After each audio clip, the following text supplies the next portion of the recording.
ICC का कहना है कि 2024 से 2027 का जो पूरा चक्र है, यानी कि अभी जो 2024 एंड हो रहा है उसके बाद 2027 तक आईसीसी आयोजनों में किसी भी देश द्वारा आयोजित Bharat Pakistan match neutral venue पर खेले जाएंगे।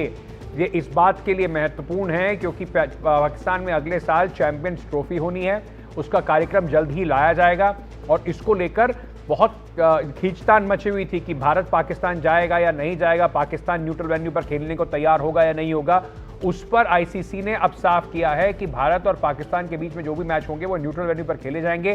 पाकिस्तान में अगले साल होने वाली चैंपियंस ट्रॉफी के कार्यक्रम की जल्द ही पुष्टि भी की जाएगी, ये ऐसा आईसीसी ने कहा है। इसके चलते हमारे सहयोगी विमल इस वक्त जुड़ रहे हैं। विमल, इसका मतलब क्या है? इसका मतलब यह है कि चैंपियंस ट्रॉफी का मैच भारत पाकिस्तान का, और अगर भारत पाकिस्तान सेमीफाइनल, फाइनल या कहीं और पहुंचता है तो वो भी न्यूट्रल वेन्यू पे खेला जाएगा। और क्या भारत में होने वाली जो भी चैंपियनशिप्स होंगी उसमें भी भारत पाकिस्तान का मैच न्यूट्रल वेन्यू पे खेला जाएगा? बिल्कुल, आपने एकदम टारगेट शूट किया। आपने जो उसको एक्सेप्ट कर लिया, जिसकी बात हम लोग लगातार कर रहे थे, जिसकी बीसीसीआई लगातार बात चल रहा था, हाइब्रिड मॉडल पे मैच होगा। इसका मतलब है कि इंडिया पाकिस्तान के जितने मैच है न्यूट्रल वेन्यू पे होंगे। नॉकआउट मैच में अगर इंडिया पहुंचता है तो वो न्यूट्रल वेन्यू पे होंगे। ये न्यूट्रल वेन्यू कौन करेगा? वो होस्ट टीम डिसाइड करेगी, जिसपे अप्रूवल किसी का होगा। ये इसका मतलब है कि अगले साल चैंपियंस ट्रॉफी का जो शुरू होना है वो आएगा और वो न्यूट्रल वेन्यू पे इनको सारे मैचेस खेलेंगे।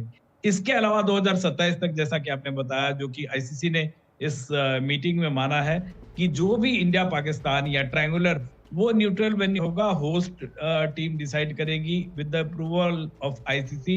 इसमें एक अगले 2025 ही विमेंस वर्ल्ड कप इंडिया में है वनडे का, वो भी जो इंडिया पाकिस्तान का मैच होगा वो न्यूट्रल वेन्यू पे होगा। तो एक विन विन सिचुएशन है। इंडिया ने अपना जो पक्ष है, इंडिया मतलब बीसीसीआई ने जो पक्ष रखा था पहले कि हाइब्रिड मॉडल पे हो, उसको लिया गया है। पाकिस्तान की भी किरकिरी नहीं हो, इसलिए उन्हें भी कहा गया कि अगर हम नहीं जा रहे वहां पे तो वो भी टीम यहाँ नहीं आएगी, वो भी हाइब्रिड मॉडल पे कह सकती है। तो एक तरह से उनकी भी जो है जो बात रखी गई है, लेकिन मूल मुद्दा है कि हाइब्रिड मॉडल को लेके जो टीम इंडिया ने या बीसीसीआई ने या फिर आईसीसी ने भी फटकार लगाई थी उसको कि आपको हाइब्रिड मॉडल मानना ही पड़ेगा, फाइनली उसको मानना पड़ा है। अदरवाइज ये एक डर था कि चैंपियंस ट्रॉफी अगर बाहर जाता तो पाकिस्तान को करोड़ों का नुकसान था फाइनेंशियली। उस हालत में पाकिस्तान क्रिकेट बोर्ड अभी है नहीं कि उतना बड़ा झटका सहता, लेकिन और इंडिया ने सिक्योरिटी कंसर्न दिखाया था। न इंडिया ने, कुछ और टीमों ने भी कहा था, बात आगे जाती, वोटिंग होती, वो सब बातें भी सामने आती। लेकिन फिलहाल जो सबसे बड़ी बात यह है कि चैंपियंस ट्रॉफी जो अगले साल फरवरी 19 से मार्च 9 तक होना है, उसका शेड्यूल आएगा कि कहां मैच होंगे, लेकिन वो अब हाइब्रिड मॉडल पे होगा। एनडीटीवी के दर्शकों के लिए ये एक बड़ी जानकारी है।